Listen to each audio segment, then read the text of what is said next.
Good morning dear students. Today class work is exercise 12.2 question number 8. Question number 8 is the adjacent angle of the parallelogram are such a way that the greater angle of 3 times and smaller angle.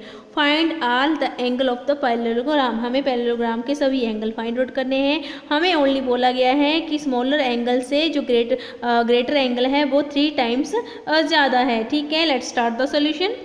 Solution is let smaller angle हमने क्या suppose कर लिया x. Smaller angle क्या है हमारा x. तो let smaller angle is equal to x और greater angle कितना आएगा हमारा 3x, क्योंकि हमें बोला गया है जो ग्रेटर एंगल है वो स्मॉलर एंगल से 3 टाइम्स ज़्यादा है. तो 3 into x is equal to 3x. फिर हमने ABCD नाम का एक पैरेललोग्राम ड्रॉ कर लिया.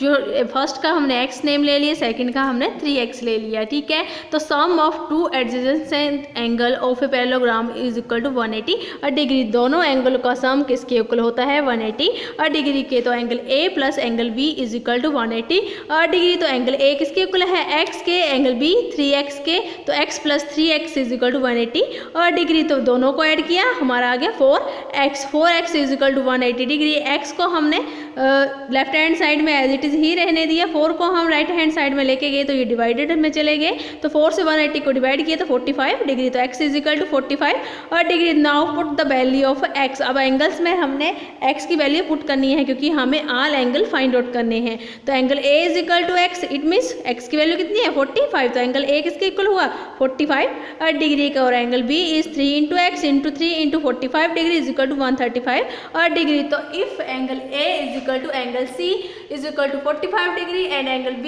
Is equal to angle D is 135 degree. क्यों है ये दोनों A C के इक्वल क्यों है, क्योंकि पैरेललोग्राम के opposite angles are equal.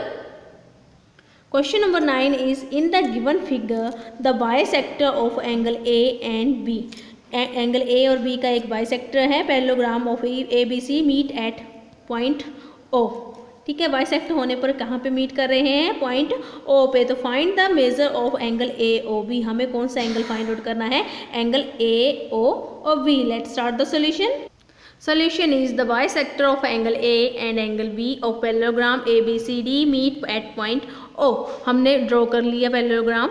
Meet point कहाँ पे कर रहे हैं बाइसेक्टर O पे. ठीक है, आगे sum of two adjacent angle is equal to 180 degree. दो एंगल का सम किसके इक्वल होता है 180 डिग्री के. तो हमें 60 एंगल C की वैल्यू दे रखी है, एंगल B की नहीं दी है. तो हम 60 की हेल्प से जो है एंगल B की वैल्यू फाइंड आउट कर लेंगे. तो angle B plus angle C. ठीक है, ये दोनों ही एंगल हमें फाइंड आउट करने हैं. तो angle B plus angle C is equal to 180 degree, क्योंकि एडजेसेंट टू एंगल का सम किसके इक्वल होता है 180 डिग्री के. तो एंगल B की वैल्यू नहीं है, एंगल C की वैल्यू हमारे पास है. Angle C is 60 degree. तो angle B plus 60 degree is equal to 180 degree. 60 को हम राइट हैंड साइड में लेके गए तो ये किस में चले गए नेगेटिव में. तो 180 में 60 सब्ट्रैक्ट हुए तो हमारा आ गया 120. तो angle B is 120 and angle C is 60. अब आगे हमें बोला गया है एंगल A और एंगल B को जो है पॉइंट O बाइसेक्ट कर रहा है. तो OB is the bisect of angle B. OB किसे सेक्टर कर रहा है एंगल B को. तो एंगल B कितने किसके इक्वल है हमारा 120 डिग्री के. तो हमने जब बाइसेक्ट किया तो अपॉन किया ये 2 टाइम्स यानी कि 2 भागों में बट जाएगा. तो हमारे क्या 120 अपॉन 2 इट मीन 60. तो एंगल OBA किसके इक्वल आ गया 60 डिग्री आ गया. आगे angle C is equal to angle A. Angle C angle A के इक्वल होगा. क्यों, क्योंकि ऑपोजिट एंगल्स आर इक्वल.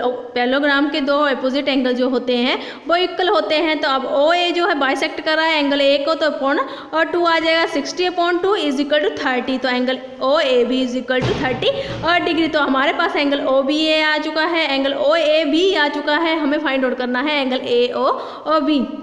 अब हमने angle OAB and OBA angle दोनों ही एंगल जो है फाइंड आउट कर लिए हैं. तो हम इन दोनों के एंगल की हेल्प से हम क्या निकाल लेंगे अपना एंगल AOB. तो sum of angle of a triangle, sum of all angle of a triangle किसके इक्वल होता है 180 डिग्री के. तो एंगल OAB 30 डिग्री आया हमारा, angle OBA 60 degree and angle AOB हमें फाइंड आउट करना है. तो एज इट इज ही लिख देंगे is equal to 180 degree. Angle AOB को हमने लेफ्ट हैंड साइड में रहने दिया. 30 प्लस 60 90. जब ये राइट साइड में जाएंगे तो ये सब्ट्रैक्ट हो जाएंगे. तो 180 में से 90 सब्ट्रैक्ट हुए तो हमारा आंसर आ गया 90 डिग्री. तो हमने एंगल AOB फाइंड आउट कर लिया है. कितना आया हमारा 90 degree answer. Question number 10 is PQRS is a parallelogram in which angle QPS is 75 degree, angle SQR 65 degree. Find the measure of angle RSQ and SRQ. हमें angle only find out करने हैं SRQ and QSR, ठीक है। तो हमें इस angle से कोई लेना देना नहीं है, आपने सिर्फ इस एंगल की वैल्यू लेनी है, क्योंकि एंगल P किसके इक्वल होगा, एंगल R के, क्योंकि opposite angle of the parallelogram is equal, ये इक्वल होते हैं। तो एंगल R हमारा फाइंड आउट हो चुका। अब हमारा SRQ कितना है, SRQ इज 75 डिग्री, क्योंकि ऑपोजिट एंगल्स इक्वल होते हैं। आगे हमने फिर आपने निकालना है RSQ, तो हम ले लेंगे sum of all angle of the triangle is 180 degree, तो हमारा एंगल SQR आ जाएगा 65 डिग्री, एंगल SRQ आ जाएगा आपका 75 डिग्री, और एंगल RSQ जो है एज इट इज ही रहने देंगे और इज इक्वल टू 180 लेंगे। तो क्वेश्चन नंबर 10 जो है आप खुद फाइंड आउट करेंगे।